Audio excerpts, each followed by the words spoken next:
Si les banques, avec leur image, peuvent sauver l'euro, ça, c'est une question qui va rester probablement sans réponse positive.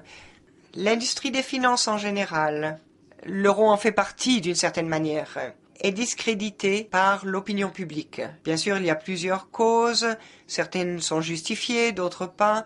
C'est la même chose pour l'euro. Il y a certaines causes justifiées qui expliquent pourquoi l'euro est discrédité.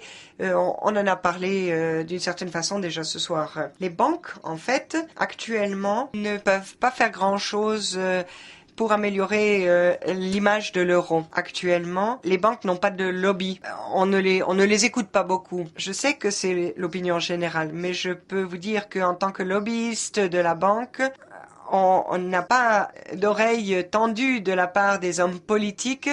Les politiques, les administrations pensent que nous faisons que des erreurs. Mais en fait, on devrait avoir un peu plus de respect. Nous pensons que ce n'est pas justifié parce que le mot banque, c'est quelque chose d'abstrait en soi.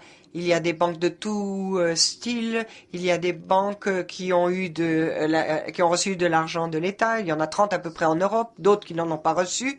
Il y a des banques qui sont des banques d'investissement. Monsieur Jorion en a cité une ou deux. D'autres ne le font pas. Elles ont des clients, essayent de survivre avec leurs clients. Alors on ne sait pas ce que c'est qu'une banque, en fait. Les banques ne peuvent pas faire vraiment de communication actuellement. Avec la crise, j'ai constaté qu'une fédération des banques ne peut agir que de façon pédagogique, c'est-à-dire tout expliquer, également expliquer l'euro. Cette association, cette fédération peut dire ce que l'euro a de bon, ce que fait la banque pour améliorer la situation.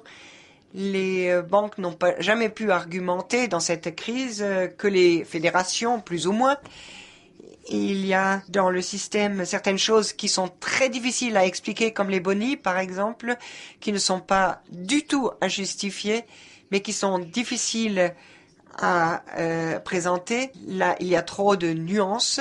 C'est difficile à expliquer. On ne peut pas expliquer au monde que les banques suivaient une certaine morale, c'est-à-dire que, en fait, les banques, c'est le travail de personnes. La croissance des banques pendant cette période est difficile à expliquer. Comme l'a dit Monsieur Jorion, à voir avec l'endettement extrême dans l'économie. C'est-à-dire que avec l'euro, mais pas seulement avec l'euro, dans tout le monde, il y a de très forts déséquilibres entre l'Est et l'Ouest, par exemple. En Europe, des déséquilibres entre le Nord et le Sud, déséquilibres entre les pauvres et les riches, entre les générations. Aujourd'hui, on vit en partie au chevet des générations à venir, on l'a dit en partie.